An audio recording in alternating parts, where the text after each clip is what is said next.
Hello friends, காலையிலேக்கு டிஃபனுக்கு சப்பாத்தியும் உருளைக்கிழங்கு கிரேவியும் வச்சு டிஃபனை முடிச்சாச்சு. இன்றைக்கி வெள்ளிக்கிழமைங்கிறதுனால கண்டிப்பாக அவியல் சாம்பார் வச்சாகும். அதனால காய்கறிகள் எல்லாத்தையும் அன்னிட்ட கட் பண்ணுறதுக்கு எடுத்து கொடுத்தாச்சு.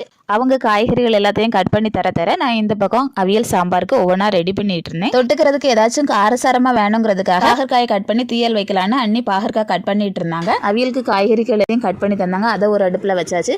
அதே டைமிங்கில் பாகற்காய் தீயலுக்கும் ரெடி பண்ணிட்டு இருந்தேன். அப்படியே வேலை பார்த்துட்டு இருக்கிற டைமிங்லேயே பருப்பு வடைக்கும் கோரை போட்டு வச்சுனேன். அதையும் கொஞ்சம் கொஞ்சமாக அப்படியமாக அரைச்சி அதுக்கு ரெடி பண்ணிட்டு இருந்தோம். அதனால் வடசேரியில வந்து இலையை வாங்கிட்டு வந்திருந்தாங்க. எல்லாரும் இலையிலே சாப்பிட்டோம். சூப்பராக இருந்துச்சு. ஒரு பாயாசம் மட்டும் வச்சிருந்தோம்னா வெள்ளிக்கிழமை சாப்பாடு நல்ல கல்யாண வீட்டில் சாப்பிட்ட ஒரு ஃபீல் கிடைச்சிருக்கும். அதுக்கப்புறமா மல்லிக்கீரை, மிளகா, இஞ்சி எல்லாம் போட்டு மோர் கலக்கி வச்சாச்சு. பெரிய குருவாயூர் அப்பளம் வாங்கிட்டு வந்திருந்தாங்க. அதையும் பொரிச்சு வச்சு வெள்ளிக்கிழமை சமையல முடிச்சாச்சு. இப்போ என்னெல்லாம் ரெடி பண்ணிருக்கேன்னு பாத்தீங்கன்னா, வடிச்ச சாதம், பெரிய குருவாயூர் அப்பளம், அவியல், பாகற்காய் தீயல், பச்சை மிளகாய், இஞ்சி எல்லாம் இடிச்சு போட்ட மோர், அதுக்கப்புறமா சாம்பார். அவ்வளவுதான் இன்னைக்குள்ள சாப்பாடு.